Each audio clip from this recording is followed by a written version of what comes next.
Hi, I'm Tim Roble, and welcome to another episode of Adventure Athlete. Today we're going to talk about my 2023 890 Adventure. Any of you guys remember back in 21, I was lucky enough to get an 890 Rally, and I built that up with everything that I could do. The best wheels, A60 rims, Talon hubs, the top of the line, Dyno Jet, straight pipe, auto tune, all of that. I mean, I did a lot. I probably had 35K into that bike. Recently, I bought a 24 Rally after I sold that because that bike didn't really suit what I wanted it to do. I actually felt more comfortable riding a 500 for most of the things. And I built a 701 Rally to do more of the street-oriented type things.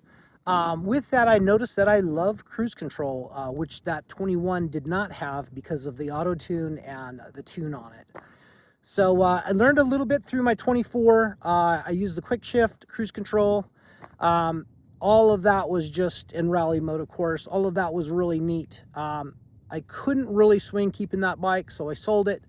Immediately regretted it, missed it, so I started looking for a 23.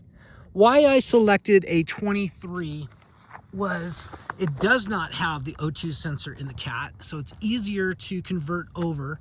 So we'll start with that. I did straight pipe this. This one came off of eBay, and the fit on it isn't really great, but so far it has performed spectacular. Not a problem, but it really took a lot to kind of finagle it in place.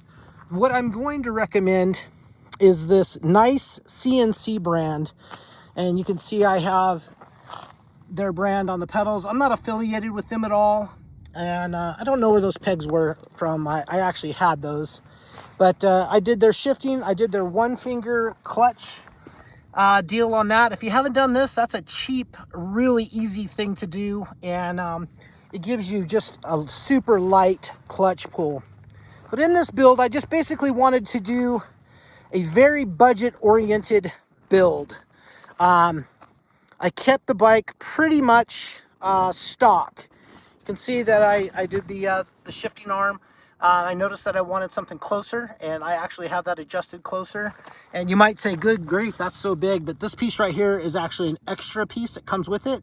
And I went ahead, I like the way it shifts that way, so I went ahead and put that on. It is folding. And while I'm thinking about it, we'll talk about this one over here. It's two positions. As you can see, I run a very high brake lever, high as I can get. But basically, you take your boot, kick this forward, and that provides you with a lower end. If you're doing a lot of street riding, it just puts it in a little bit more ergonomic position. Then you can kick it again and flip it down.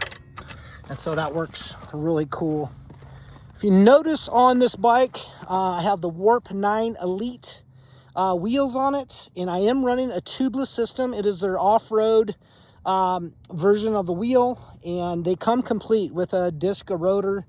The back did not come with the ABS ring, but the front did. I don't know why, but it was a little hard to get the factory hardware out because they used that in red Loctite. So I had to heat that up and actually had to use a screw chisel to get 3 of them loose out of the 6. So it wasn't easy. But this bike, I really wanted to do something that was budget oriented, that would work great for off-road. If you can see, it's decomposed granite, a lot of rock up here. And I'm running this tubeless system with the Motos Tractionator Desert HT. This is a 150 in the back, and I'm running that at 10 PSI, and just came through the rocks, and it's doing really well, holding up well. It's a really stiff carcass, and it's a really gnarly tire. I can probably actually run that around 6 or 7, but I'll start tuning that in. The front, I'm running 9. It is the 80-90-21, and I believe that is the Tractionator Desert HT tubeless version. And I went with that just because it's got a really cool knob pattern on it and really works really well. One of the other things that I sought out on the budget-friendly deal is I really wanted an aluminum skid plate this time. The skid plate that I've run before was all polymer, And although they held up well, they are flexy. And if you had to get up on a log and stuff, that actually skid plate does come in contact with the bottom of the motor. So this is the Tusk. I believe I got this from Rocky Mountain also.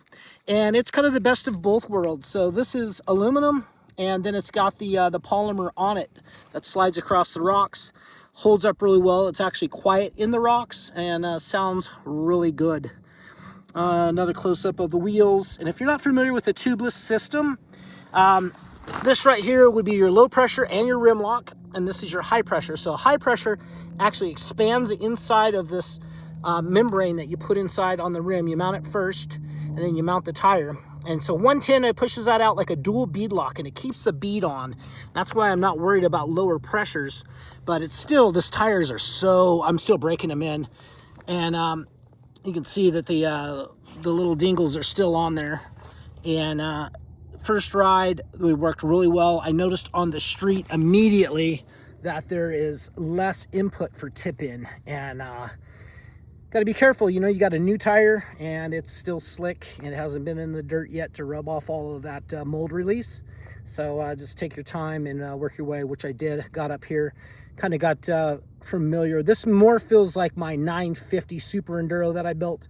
I'm super happy with this platform. I call this build right now pretty much done. I do have the taller version rally seat coming. Those are on back order, so that's been on back order for a couple of months now. I have highway dirt bikes bar ends or hand guards coming, but you can see that I did the nice CNC again. The mirrors, these work really well. I didn't even adjust them to pull them in coming up here, you know, through the trees and everything. But you could actually see really well. They're a drill and screw in. That's how they mount. They're adjustable this way, and then the mirrors itself adjust on a little ball. This bike came already pre-wired with the Garmin Zumo XT2. I'm happy with that. I think it's working really well.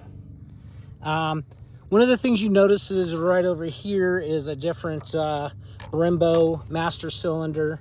And if you look down here, it's a single-sided front rotor. I do that on all my bikes. I feel that the single side actually works much better for me. You can still lock that front wheel up on the street, stoppy the bike.